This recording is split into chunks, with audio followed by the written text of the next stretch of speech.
Hey y'all, welcome back to my channel. Today we're going to make a real simple chicken casserole. It's called poppy seed chicken. And right now I'm getting my soup and sour cream portion mixed together.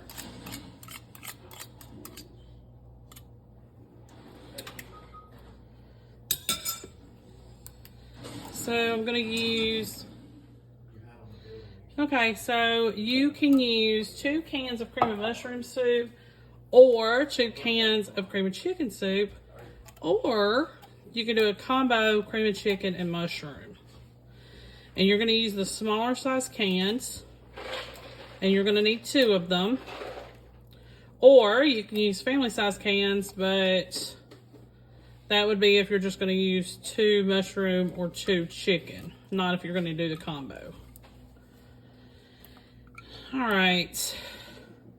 Now, as far as the sour cream goes, I really don't have a set amount.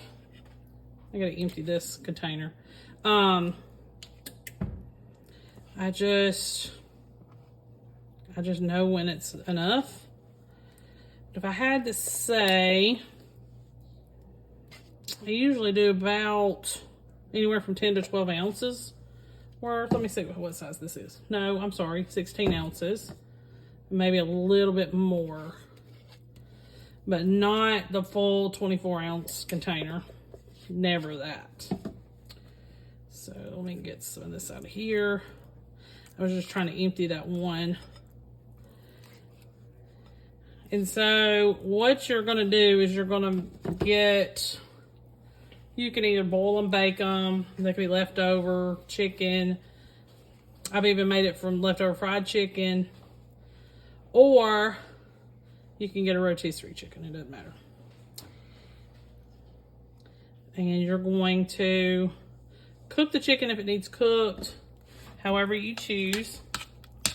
And shred it. Set it aside. You're going to preheat your oven to about 400 degrees. I'm just going to mix these 2 together real quick.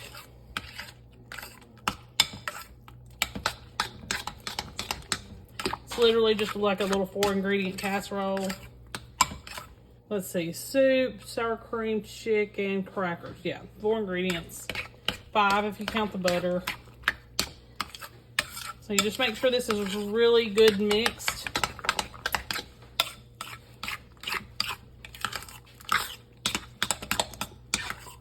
And I've got my oven preheated. And I've also got my chicken ready.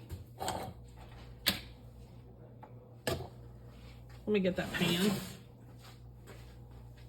So you're going to shred it and put it in the bottom of a 9x13 pan that's been sprayed.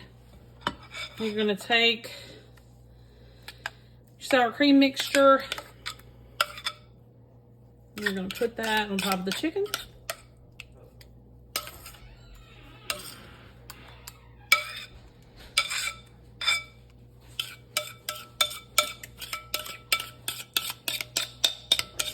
And as soon as I get it all out of this bowl, I'll spread it out. But it's real easy. Some people put vegetables in the bottom of it. I never do, but you can. But I would do canned vegetables if you do that. Make sure they're drained before you do. But you can do that. It's no problem. All right. Wipe my hands off. Okay.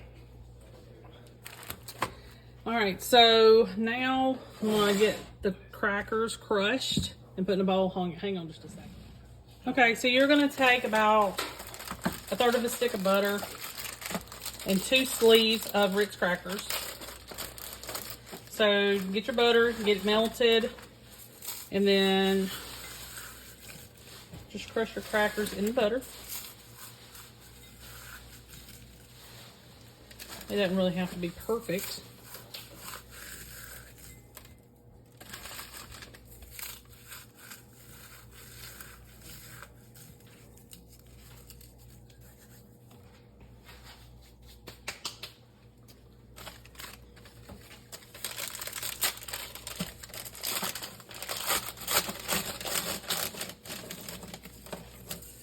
And then we're going to stir these up with butter. Get the butter all over them, coat them in butter. You can always use a little bit more butter if you prefer, but I would never use more than 1 stick.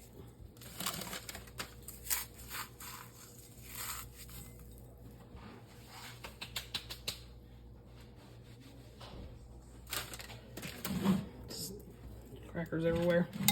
So just stir this up.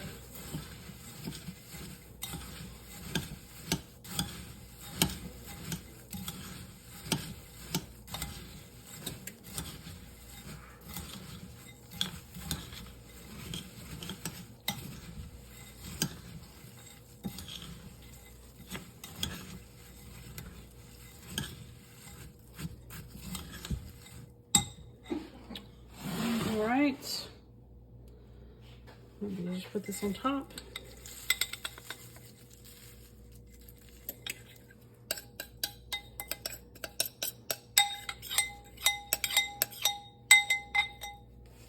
Spread it out.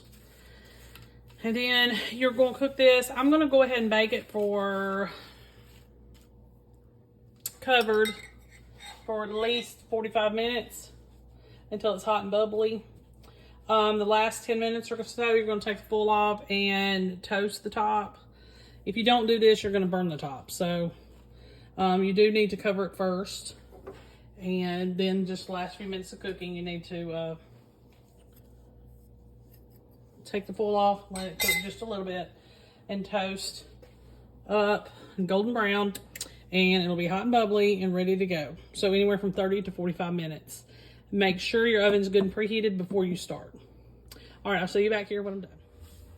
Okay, y'all, this is finished product. I paired it with some mashed potatoes and some green beans. This is a really good meal, really quick, and this is an old chicken casserole standby that a lot of people make. If I had to do a certain soup mixture besides mushroom, I'd probably do a mushroom and a chicken.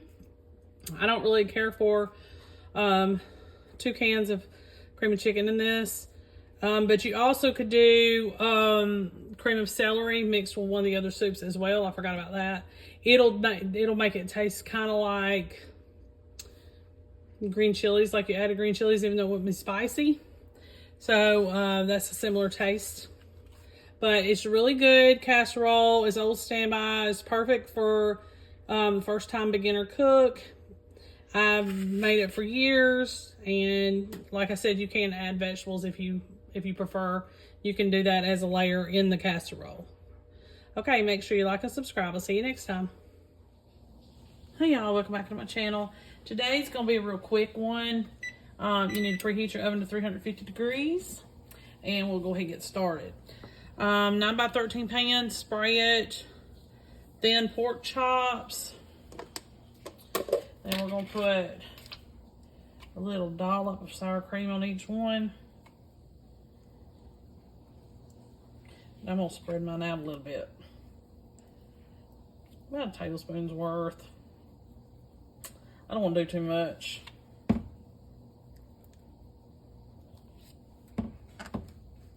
Oops. Just going to spread this out a little bit.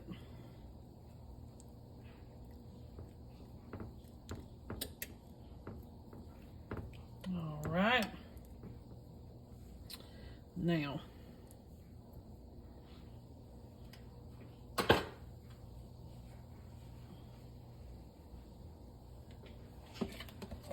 spread out family size can of green beans that I drained.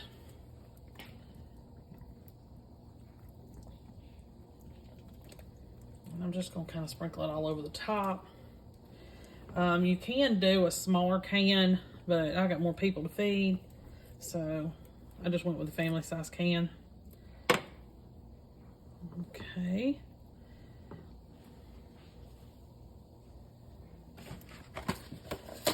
The envelope of onion soup mix for some seasoning.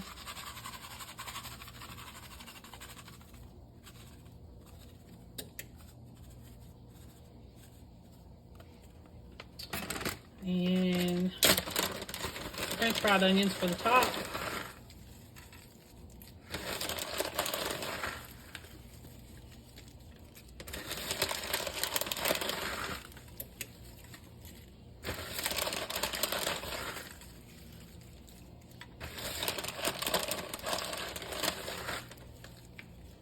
about a cup or so, maybe a little more. 350 degrees for about 20 minutes or until the meat's done and the green beans are heated through. And you got part of your supper. I'll meet you back here with the finished product. Okay, y'all, so finished products. Got it all ready for you. Try to tilt this up where you can kind of see the pork chops under the green beans.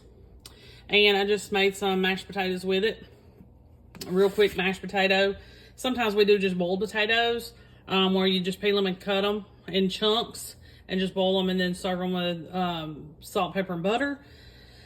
It's basically a more together form of mashed potatoes, basically. But this time I just mashed it all up, added a little bit of chicken broth to it, made them a little bit more soupier. But this was an easy recipe, completely. I mean, 15-20 minutes, it's done. And it's got a lot of flavor. So you're really going to like this one. Make sure you like and subscribe. I'll see you next time.